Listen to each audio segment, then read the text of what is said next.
The Lord be with you, and a warm welcome to you as always from all of us here at Powers Court with Kilbride. It's Sunday the 17th of August, and the one tree in our rectory back garden that seems to have plunged itself into autumn is the very tree that I'm sitting under now, the chestnut tree. It has a distinct colour, and indeed I can see the chestnuts forming very clearly on its branches now.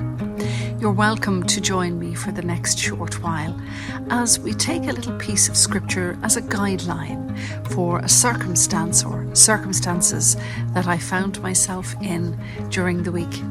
And we're going to take a moment to have a look at our human reaction to circumstances and how we can draw upon God's power to change things within our own hearts and minds. But first, and as always, we pause together in prayer.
The other day, I had a really pleasant lunchtime walk on the river walk with Riley and my hubby Ed. And we had got back in the car and we were just driving up from that main junction down at the river walk up a quite a narrow road, and we encountered another car. And so we had to kind of squeeze past each other, and the other car stopped in a deadbolt way as I did. And then I thought to myself, well, look, one of us has to move. So very tentatively, I inched forward to try and pass by this other car. And my window was open, as was the window of the car with the other occupant in it. And as I passed, a criticism was hissed through the window at me. I think I was told that I had no patience. when all I was trying to do was actually progress the manoeuvre. And it hit me so unexpectedly and so negatively that I responded. I was raging, and I was delighted that the car was gone, like that we were gone in two different directions, because everything that was human in me wanted to respond, wanted to dig back and come up with some form of a retort, which I'm not really very good at doing. So I carried that negative energy with me. Ed got an earful, not to him, but about the whole situation, and he was slightly alarmed as well at the negativity coming from the other car. And I carried it with me as I went just to pick up a few groceries at the end of lunch hour in Super Value. So not long after, I was standing in the queue in Super Value, still a little bit under a cloud. Because isn't it amazing how our humanity can actually accept that energy into ourselves, you know? And I wouldn't mind, only I'm the very one who would say to my children, what we need to do is try to keep that type of negative energy in the life of another person at arm's length from ourselves. It's not that we don't care for the person, but it's useless to accept that negative energy into our own spaces, because we can often respond in the same way. So that's what was going on as I stood in the queue in Super Value a short while later. And this lovely man came up. I think he was in his late 30s, early 40s, middle-aged man. And he waved his phone at me and he said, Are your groceries going to be over 30 quid? I said, I think that they are. Yes, I had a huge basket full of stuff. He said, you see this here? This is a €5 token on my phone. And he says, for Super Value, and I have to use it up. It'll expire tomorrow. And he says, I'm only getting a few bits and pieces and I can't use it. Perhaps you could use it. I said to him, that's very kind, but maybe that lady at the top of the queue, because I'm 3 or 4 people back in the queue. It's all right, he says. Sure, I'll wait with you.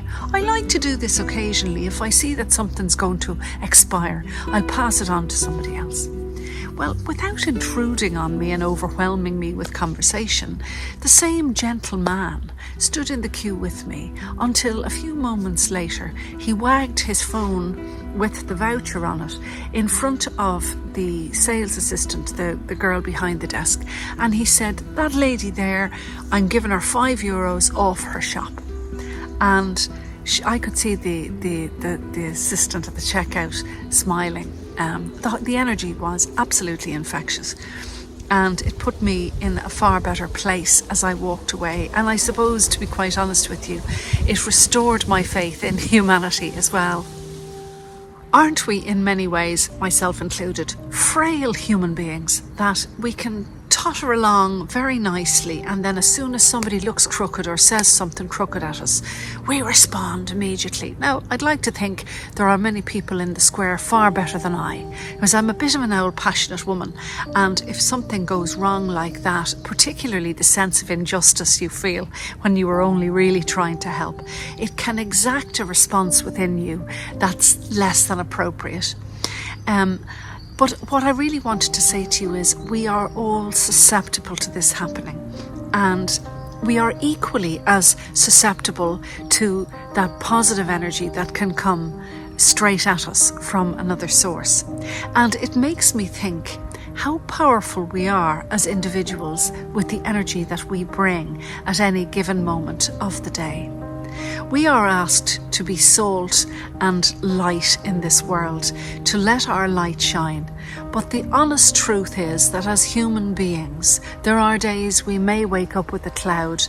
I don't know what was going on in that lady's life, as somebody very wisely pointed out to me when I was talking about it later on. You don't know what type of a cloud was over that lady's head. And my response to this was, well, if Jesus encourages us to pray for those who hate us, at least, God, let us have a moment to draw breath until we get into that headspace where it's possible for us to do so.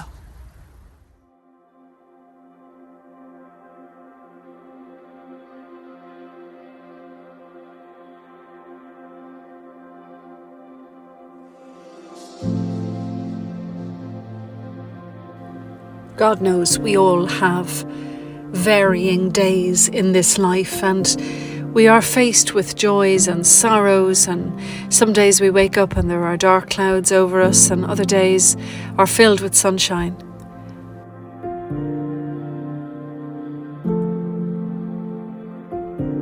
But during my lifetime, and particularly in the job that I now do, I have encountered people who are of a certain age and who have walked with God all their lives. It's not that trouble doesn't come to their door. It's not that they are immune from suffering, because God doesn't promise this. But the pool that they draw from is the pool of life. Their connection with the divine on a regular basis has little by little transformed them into the people they have become.